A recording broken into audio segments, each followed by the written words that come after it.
Hello and welcome to Beginning Stitches, Part 2B, where we're going to look at some more advanced curved stitches. So I have already laid out my chain stitch outline and done my first anchoring stitch on our detached buttonhole square. So this is otherwise a entirely surface stitch, so I like to work it with a blunt needle if possible. And so what I'm doing here is I'm working through the first stitch of my chain stitch outline and also under my anchoring stitch, and then over the bottoms. Remember how we did buttonhole, where we come out and up and then over our trailing thread. And sometimes I just gotta find where my next stitches are. The first round is always the trickiest because that's where you have to be able to find the holes in your foundational stitches. Also for this, you may need to decide if your original chain stitches weren't super tidy or weren't evenly made. You can use really anything. I just happen to like chain for this. Then you may have to just decide where those stitches go. But once I've finished my row, I'm going to lock it down and then come back up into the next stitch along the side here, and then go across. Good. And then back up just a little below that one. So this is our next foundational stitch, and now we're going to work into the previous row of stitches. So I'm going to, if I can, there we go. 1, 2, 3, 4. You don't have to count, I'm just 5, 6, 7. Okay, so we do 1, 2, 3, 4, 5, 6, 7. That's how many I did in the last row. So with this, you're actually working sort of at odd numbers to before, because you're not working in the bars, you're working in the spaces, which means that you can easily have one more or one fewer stitches than the row before, which is great for when you're doing a shape that changes in diameter, but a little bit tricky when you're working in the same shape. So something to keep in mind is it might help you to count your stitches. And if your foundational row isn't the tidiest, that's quite alright. There's a lot that can be fussed. We also don't want to pull our detached buttonhole too tightly, because then it can start to stray out of the shape that we want, and can also pull tightly on the fabric below it.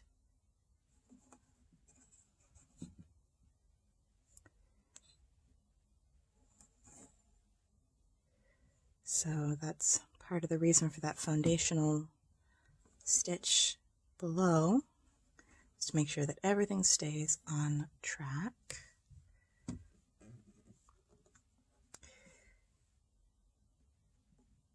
I can always shift this. See how it wants to curve up a little bit? That's fine. We will fix that at the end. So if you'd like to join me at the end. All right, we'll see if I manage to stitch these videos together. Otherwise, we're going to have another part. So finishing up our last row, we have, we're going through just like above, through the previous row, underneath our foundational row and then through that chain, and again through the previous row, through the foundational row, through the chain. My thread is longer because I had to start a new one. And if you have to start a new one on this, I would recommend doing it at the edges rather than in the middle of a row, because it's just not very tidy if you have to do that. I have done it.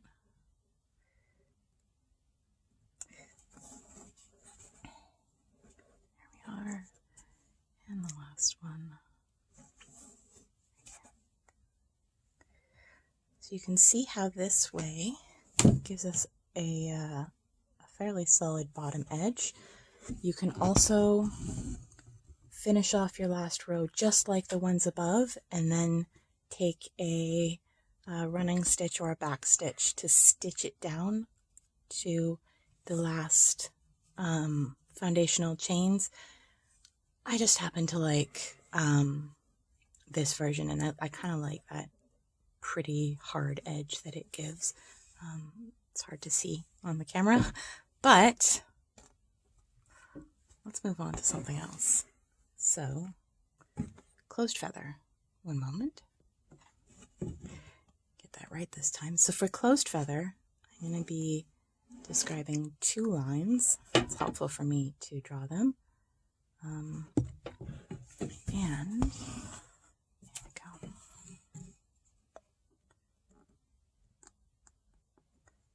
Come up.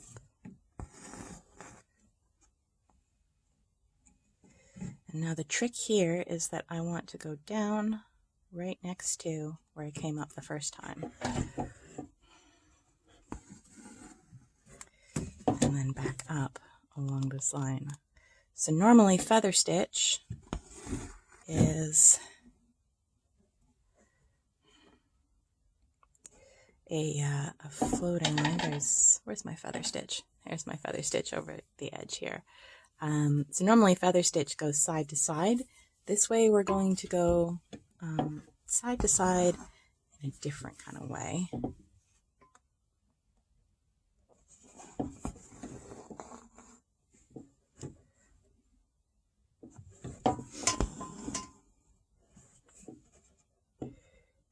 And this makes a sort of open work double line of triangles. It can be really pretty for filling a space.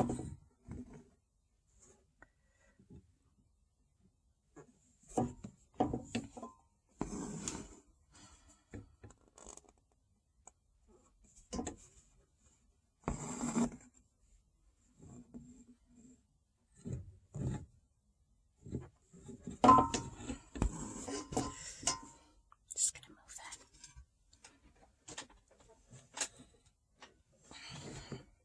I don't know if that'll make less noise. Let's see. This is what happens when you use a frame that is too big for the space you have.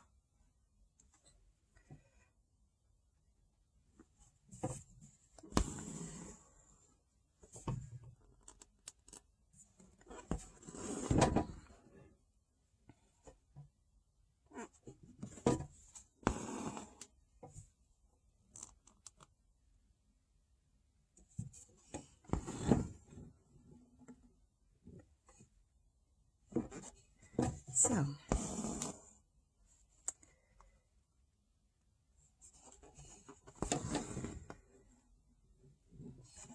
our feather stitch. Now, I want to keep going along these lines, but let's do a different type of closed stitch. We're going to do a closed buttonhole or a double buttonhole. And because I'm just moving directly into another stitch, I don't even need to anchor this one down. So what I'm going to do is one little line of buttonhole.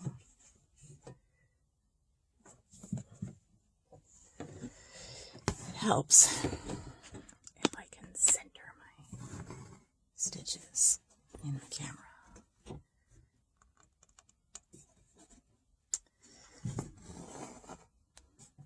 Next video project, we are not using this giant frame.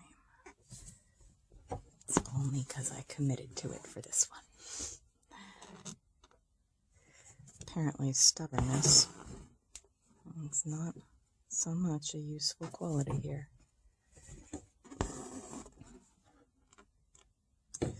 Okay, so I'm going to finish this off. So there's buttonhole. Now how do we make it a double or closed buttonhole? You're going to start over here on the other side. Helps to turn this around, but that's fine. Down over on this side. And back up here. And this is about the halfway point between these two. But you'll notice that it opens out a little bit more.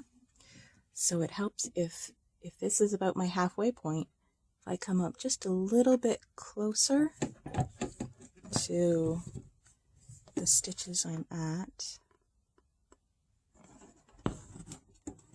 then that helps me to fake halfway a little bit better. And so this makes a lovely sort of closed ladder of stitches. And finish this off here.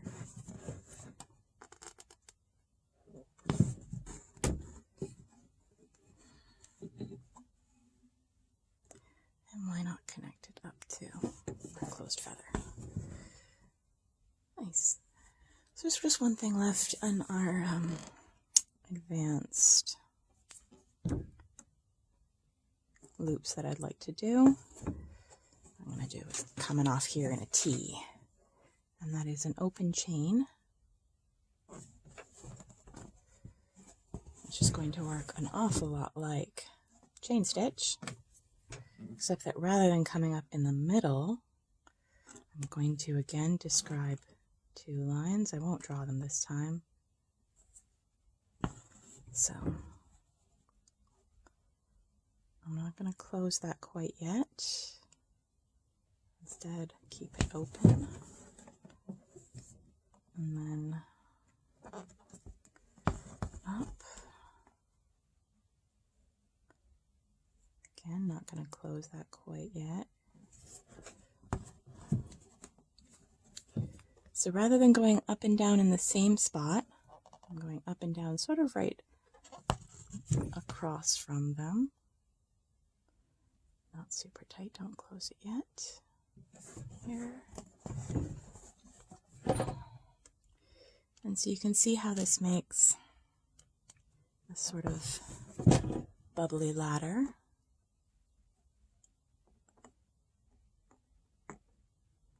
And if I pull that a little bit too tight, that's fine. I'll just open it out a little bit more. Give ourselves a little bit more space. Now, I'm running out of room, so this is going to be my last one, which means I have to finish it off just a little bit differently because I don't need just one tacking stitch. Give myself more room so you can actually see what I'm doing here. There's one tacking stitch and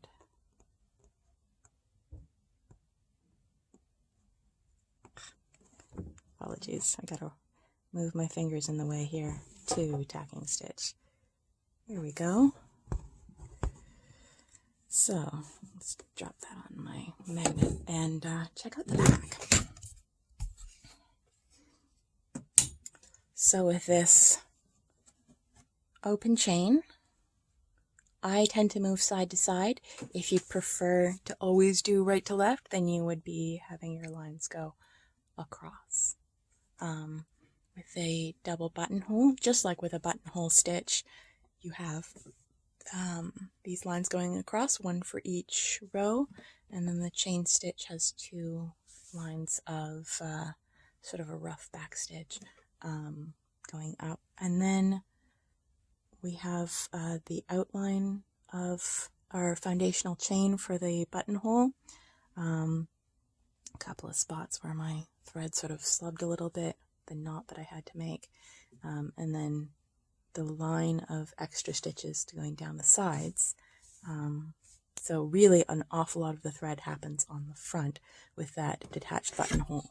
What I didn't show you ahead of time, and maybe should have, is that this makes a fabric over top of the material that you could actually make a pocket out of this, or stuff it with something for stump work if you wanted to make a raised surface. So thank you very much.